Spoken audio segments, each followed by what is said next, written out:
الحمدللہ رب العالمین والعاقبۃ للمتقین والصلاة والسلام علی سید الانبیاء والمرسلین وعلی آلہ وصحابہ اجمعین، اما بعد، فاعوذ باللہ من الشیطان الرجیم، بسم اللہ الرحمن الرحیم۔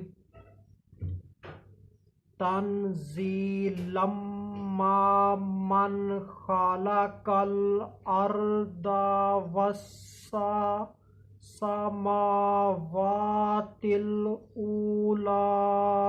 صدق اللہ العظیم۔ ان اللہ وملائکتہ یصلون علی النبی یا ایھا الذین آمنوا صلوا علیہ وسلموا تسلیما، اللہم صل علی سیدنا و مولانا محمد وبارک وسلم وصلوا علیہ۔ الصلاۃ والسلام علیک یا سیدی یا رسول اللہ، الصلاۃ والسلام علیک یا سیدی یا حبیب اللہ، الصلاۃ والسلام علیک یا سیدی یا محمد الرسول اللہ صلی اللہ علیہ وآلہ وسلم۔ اللہ تبارک و تعالیٰ کی حمد و ثنا اور اس کے پیارے حبیب حضرت محمد صلی اللہ علیہ وآلہ وسلم کی ذات اقدس پر درود و سلام کا نذرانہ پیش کرنے کے بعد میں سچے دل سے دعا گو ہوں کہ اللہ عز و جل مجھے حق سچ ٹھیک ٹھیک بیان کرنے کی توفیق عطا فرمائے۔ اگر اس میں کوئی غلطی کوتاہی ہو تو اللہ عز و جل اپنے شان کریمی کے صدقے سے مجھ بندہ ناچیز کو معافی عطا فرمائے۔ دعائیہ کلمات کے بعد آج کا جو میرا عنوان ہے وہ ہے اونچے آسمان۔ خطبہ کے اندر تلاوت کی گئی آیت کریمہ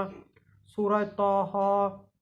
آیت نمبر 4 پارہ نمبر 16، ترجمہ اس کی طرف سے نازل کیا ہوا جس نے زمین اور اونچے آسمان بنائے۔ اس آیت کریمہ کے اندر اللہ عز و جل نے اپنی خالقیت کو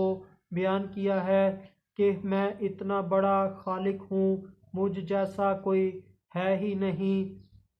اللہ عز و جل نے اپنی خالقیت کو بیان کرتے ہوئے بتایا ہے کہ میں نے آسمانوں کو بنایا ہے۔ اللہ عز و جل نے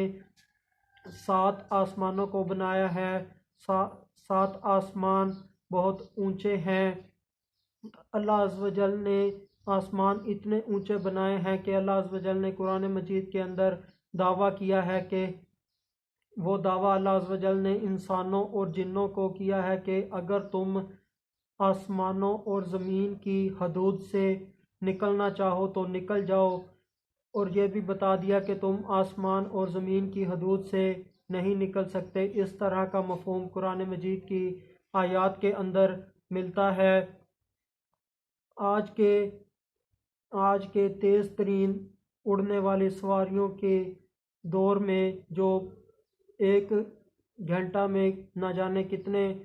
ہزاروں کلومیٹر سفر طے کر جاتی ہیں، وہ سواریاں چاند پر پہنچ گئیں۔ آگے سے آگے تسخیر جاری ہے، آگے سے آگے دریافتیں ایجادات ہوتی جا رہی ہیں،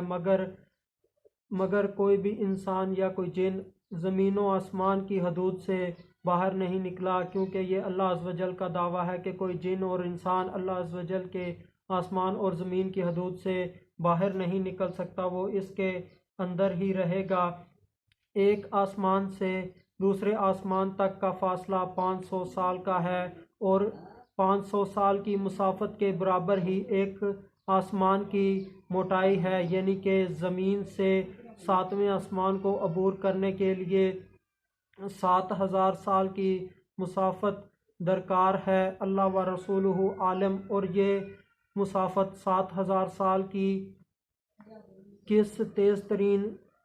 رفتار والی سواری سے طے ہوگی، 1 سیکنڈ میں اس کی کتنے ہزاروں کلومیٹر سپیڈ ہوگی، وہ اللہ اور اس کے رسول صلی اللہ علیہ وآلہ وسلم ہی بہتر جانتے ہیں۔ اگر بات کی جائے اللہ عز و جل کے ہاں موجود نورانی سواریوں کی تو ان میں سب سے پہلی سواری براق ہے۔ براق کی رفتار بجلی کی رفتار کے برابر ہے، یعنی کہ جہاں پر اس کی پہلی نظر پڑتی ہے وہاں پر یہ براق موجود ہوتا ہے۔ براق کے بعد جو دوسری سواری ہے وہ ہے رف رف۔ رف رف کی رفتار براق سے بھی زیادہ ہے، جہاں پر براق کی پرواز ختم ہو جاتی ہے وہاں سے رف رف کی پرواز شروع ہوتی ہے۔ اور تیسرے نمبر پر جو سواری ہے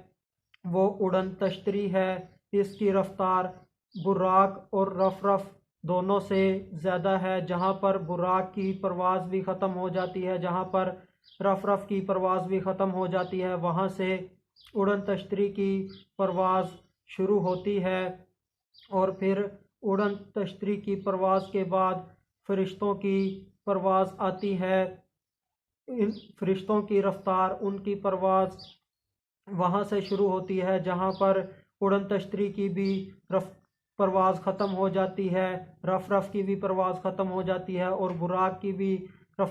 پرواز ختم ہو جاتی ہے، یعنی کہ فرشتوں کی رفتار ان تینوں سے زیادہ ہے۔ حضرت جبرائیل علیہ السلام پلک جھپکنے میں عرش کے نیچے سے وحی لے کر نبی کریم صلی اللہ علیہ وآلہ وسلم کی بارگاہ میں آ جاتے تھے۔ جب حضرت ابراہیم علیہ السلام نے حضرت اسماعیل علیہ السلام کو ذبح کرنے کے لیے ان کے گردن کے اوپر چھری رکھ دی اور چھری چلا بھی دی، ادھر اللہ عز و جل نے چھری کو حکم دیا کہ تو نے حضرت اسماعیل علیہ السلام کی گردن کا بال بھی بینگا نہیں کرنا، اور ادھر حضرت جبرائیل علیہ السلام کو حکم دیا کہ آپ جنت میں جائیں، وہاں سے مینڈا لیں اور اس کو حضرت اسماعیل علیہ السلام کی جگہ پر رکھ دیں۔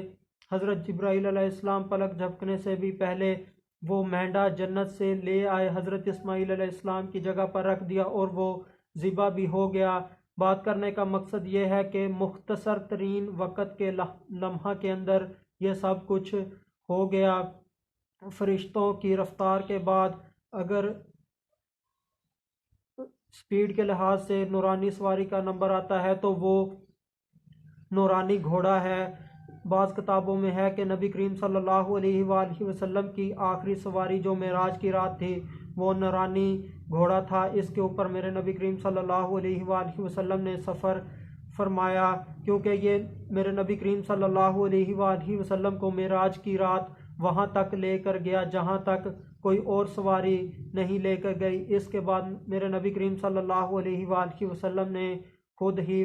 معراج کا سارا سفر پیدل طے کیا۔ حضرت جبرائیل علیہ السلام تو سدرہ پر ہی رہ گئے، پھر اس کے بعد براق کی پرواز ختم ہو گئی، پھر اس کے بعد رف رف کی پرواز ختم ہو گئی، پھر اس کے بعد اڑن تشتری کی پرواز ختم ہو گئی، پھر اس کے بعد فرشتوں کی پرواز ختم ہو گئی، پھر ایسے ہی نورانی گھوڑے کی پرواز بھی ختم ہو گئی۔ بعض کتابوں میں ہے کہ نبی کریم صلی اللہ علیہ وآلہ وسلم نے معراج کی رات 5 سواریاں بدلیں، اور بعض کتابوں میں ہے کہ نبی کریم صلی اللہ علیہ وآلہ وسلم نے معراج کی رات 7 سواریاں بدلیں۔ نبی کریم صلی اللہ علیہ وآلہ وسلم نے اس طرح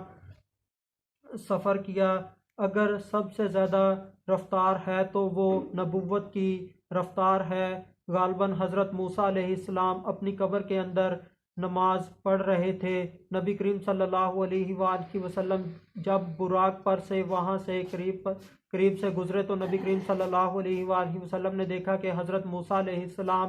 قبر کے اندر نماز پڑھ رہے ہیں۔ جب نبی کریم صلی اللہ علیہ وآلہ وسلم مسجد اقصیٰ میں کم و بیش 1,24,000 انبیاء اور رسولوں کی امامت کرانے کے لیے وہاں پر پہنچے تو سب انبیاء اور رسول علیہ السلام وہاں پر پہلے سے ہی موجود تھے۔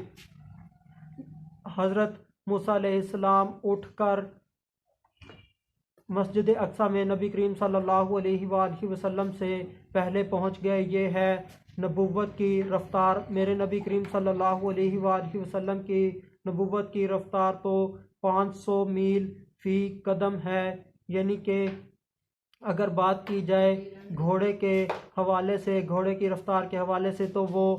1 گھنٹہ میں 45 میل سفر طے کرتا ہے، اور 500 سال میں وہ کتنا سفر طے کرے گا؟ 1 دن میں 24 گھنٹے، اور 1 سال میں 365 دن، اور 500 سال میں گھوڑا 500 سال میں کتنے گھنٹے بنیں گے؟ وہ 43,80,000 گھنٹے، اور 45 میل فی گھنٹہ کے حساب سے